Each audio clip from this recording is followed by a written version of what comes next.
سلام، من فاطمه و اینجا کانال یوتیوب منه. قراره که با هم گیریم بکنیم، حرف بزنیم و کاری باحال بکنیم. من خیلی نمیبینم اونجا داره چه اتفاقی میفته، ولی دوربین رو میتونم ببینم. کوچولو ویدیوهایی که دارم برای یوتیوب میگیرم رو چون با گوشی میگیرم یکم ممکنه کیفیتش نسبت به محتوایی که تو این اینستا میبینید کمتر باشه، ولی اشکالی نداره. مهم اینه که با هم انجامش بدیم. اینجا قراره که کل پروسه گیریم رو با هم ببینیم، بیشتر با هم گپ بزنیم و خودم خیلی براش دارم فکر میکنم که اتفاقات باحالی بیفته. حالا کاری که امروز قرار بکنیم یه گیریمی خیلی وقته که وایرال شده و خیلی مثلا همه میذارن میشن، خیلی باحاله. گیریم اینطوریه که تو از لاتکس استفاده میکنی و خیلی پروسه باحالی. حالا بهتون نشون میدم. تقریبا طراحی که براش کردم اینه که میخوام یه همچین کاری انجام بدم. اصلا هیچ ایده‌ای ندارم که قراره تهش چه اتفاقی بیفته، یعنی ممکنه خیلی خوب بشه یا ممکنه خیلی بد بشه. بریم با هم انجامش بدیم. و اینجا خب من برای اینجا خیلی ذوق دارم و خیلی دوست دارم صحبت کردن و خیلی دوست دارم. حالا اینجا امروز یکم بیشتر راجع به خودم بهتون میگم که بیشتر با من آشنا بشین. یک کوچولو استرس دارم، یک کوچولو ممکنه که همه چی کامل و درست نباشه، ولی اشکالی نداره. بریم که با هم انجامش بدیم. واسه شروع این کار من به لاتکس احتیاج داشتم که من دارم از لاتکس کریولاین استفاده میکنم، ولی شروعش اینه که لاتکس بزنیم به صورتمون. چون من طرحمو یه طرح برگ و اینا انتخاب کردم، میخوام طرح رو بکشم و بعد از لاتکس استفاده کنم. قبلش میخوام آماده سازی پوستم رو انجام بدم. آبرسان رو مرتوب کردم و میزنم و بعد میریم برای شروع کار. من مداد سفید که مال فلور ماره میام طرحی که کشیده بودم رو روی صورتم اجرا میکنم. خیلی هم دقیق همون در بیاد، ولی فرم و جایگاه و ایناش میخوام همون باشه. ایرادی که الان میبینم اینه که متدم خیلی روغنی. برای کسی که حالا اصلا من نمیشه بخوام توضیح بدم، تقریبا از 14 سالگی نقاشی می‌کشیدم. کلاً بچگی هم نقاشی خیلی جزء علایقم بوده. من تو دانشگاه تو مدرسه که ریاضی خوندم، نمیدونم چرا تو دانشگاه هم ریاضی مالی خوندم. اون ترم تقریبا 1-2 دانشگاه بود که این سال 98 که من رفتم و کلاس گیریم ثبت نام کردم. کلاس گیریم استاد معیریان شهریور 98 بود یا بهمن بود که وارد تئاتر شدم. 6 ساله که دارم تئاتر کار می‌کنم، یعنی گیریم تئاتر کار می‌کنم. همون سال 98 اینا بود که من شروع کردم یه سری ویدیو ساختن توی اینستا. دیگه تنبلیم گرفت و کمال‌گرایی می‌ذاره اجازه نداد، دیگه ادامهش ندادم. دوباره فهمیدم که این کار خیلی کاریه که به من لذت میده و کاریه که واقعا خوشم میاد ازش. من برم تکمیل کنم، روی گردنم هم بکشم که طرح ویدیو خیلی طولانی نشه، ولی کلش اینه دیگه. هر حال کشیدم روی صورتم، وقتشه که لاتکس رو بیارم. دو کار میتونم انجام بدم. یکی این که گوش واکنی کار بکنم، یکی هم این که یه روشی میخوام امتحان کنم ببینم چه جوری میشه. بیام این جاهایی که برگ کشیدم رو پر بکنم که ببینم چه جوری میشه. کار کردن با لاتکس خیلی مهمه باشین که به چشمتون، به لباستون، به موهاتون، کلا جایی هست مثلا ابروهاتون و اینا نخوره، چون خیلی زود ممکنه اون خراب بکنه. اصلا برای لاتکس از قلم استفاده نکنید، چون قلمتون رو داغون میکنه. اصلا هم نمیتونید دیگه بعدش پاکش کنید یا درستش کنید. با لاتکس کلا خیلی جذاب. ببخشید من این آینه رو میارم جلوی شما. خیلی هاشو انجام دادم، البته تنه گردنم مونده، میخوام گردنم رو انجام بدم. میبینید که خیلی هاش هنوز که تموم نشده خوش شده و میبینید که بیرنگ شده. اون جاهایی که احساس میکنم یه ذره میخوام که یعنی یه ذره لایه‌ای که زدم لایه نازک‌تریه رو دوباره میخوام تمدید بکنم و گردنم هم تموم کنم. و تموم شد و یه چیزی که من یه ذره ترسوند و یه ذره نمیتونم ببینمشون. الان یه سریاشو مثلا تو این میتونم ببینم، تو حالت عادی خیلی نمیتونم ببینم. به خاطر همین فکر کنم وایسم که یکم خشک بشن.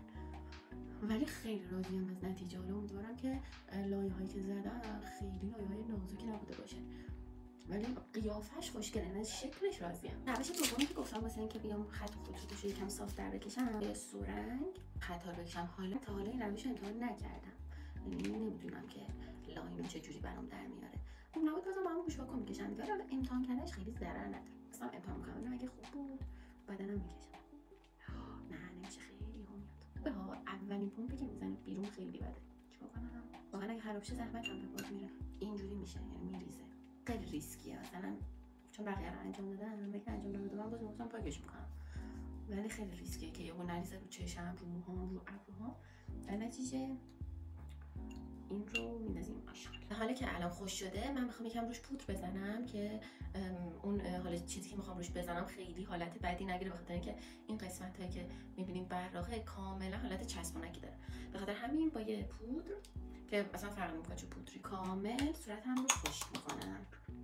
ولی خب انقدی بهش پودر نمیزنم که دیگه مثلا بد بشه. اما میام خیلی آروم بهش بود میدانم که فقط اون چسبندگی که داره رو بگیره، چون من الان اصلا اون چسبندگی هیچ احتیاجی ندارم. میخوام رنگ زمینم یه رنگ سبز باشه. رنگی که میخوام استفاده بکنم این رنگ سبز از برند کلاور شماره L142. خیلی سبز خوشگله، سبز زرده تقریبا، این توش تونش زردی که میتونم بکنم اینه که میتونم با یه کرم پودر یا ضد آفتابی که دارم قاطیش بکنم. اینو با این ضد آفتاب همیشگیم برند بیزانس که فوق العاده است میام قاطی میکنم که یه ذره کرمی تر شه، یه ذره رنگش هم کم رنگ تر شه. نمیخوام اینقدر سبزی داشته باشم. چرا سبز نشد؟ نگاه کرمه سبز بیشتر میخوام. توی کریولان یه همچین سبزی داره، چولو سبز دارم شاید. بابا خونه است. بابا دستم میزنم خوشگل شد، دوستش دارم. کنید بنادم خوشگله میگردنم نرسه. بابا کن بابا مثلا خوب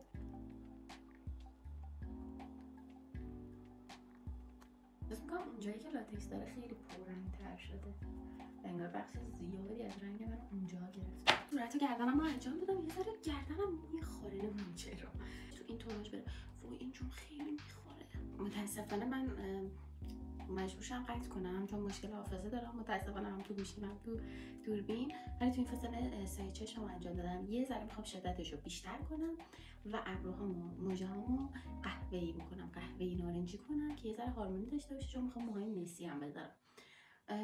رژگورم نارنجی زدم، رژ نارنجی هم بزنم و دیگه برمیگردم خدمتتون.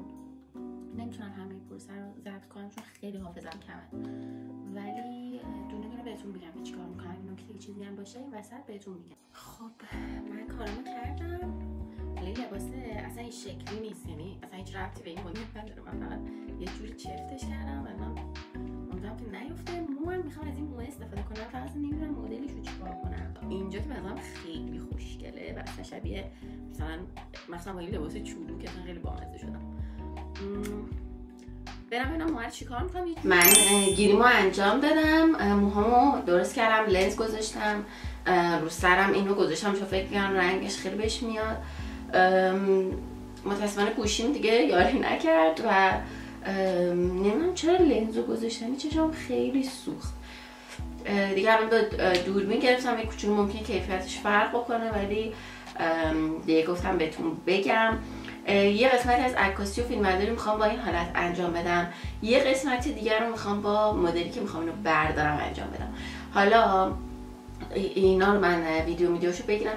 چشم خیلی میسوزه، یه کارش انجام بدم که زودتر از شر این چشما خلاص بشم. همین دیگه. ممنون که نگاه کردین. میتونین ویدیوهای ترانزیشنش و یه سری ویدیوهای آخری که میذارم رو توی اینستا، توی آیدی که براتون میذارم ببینین. قربونتون برم. خدافظ.